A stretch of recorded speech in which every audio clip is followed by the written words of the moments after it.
Uiteindelik was die vreemdeling so moeg dat hy agteroor geval het. Sy hoed het afgeval en toe sien Van Hinks 'n baie snaakse ding.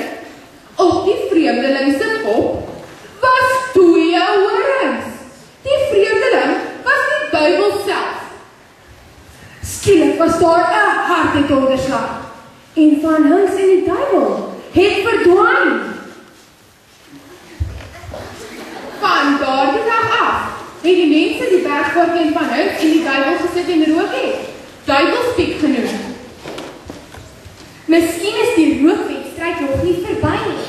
Want nou nog, wanneer die suidoostewind oor Kaapstad waai, hang daar 'n wit bok of wit tafeldoek oor die weg. Morning. Goeiemôre. Ek wil vir julle sê, ek is vandag 'n baie trotse brand.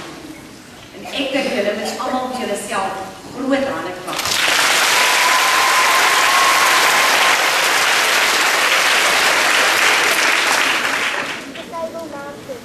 Why are we voting for Table Mountains? Yes? Omdat baie 10.000 mense gaan werk. Jy is verskriklik slim. Ons stem vir Tafelberg. Want as ons gesien word as een van die 7 wonders van die wêreld, ons berg, dan gaan ons verskriklik baie mense na Suid-Afrika toe lok. Besoekers. En wat doen besoekers en toeriste as hulle na ons land toe kom? Hulle spandeer geld. Julle moet nou stem. Nou julle weet hoe kan mense stem, né? Jy kan op SMS stem, julle ken nou al die nommer. Nee, ons gaan nou daar stem, op SMS stem. En mens kan op die webtuiste, the website, you can vote on the website. Dis www.votefortablemountain.com.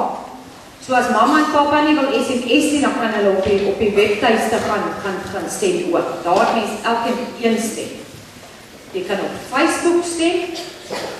Nou, is van julle al op Facebook of nie? Nou sien nou, julle kan nou nog op Facebook ook gaan stem.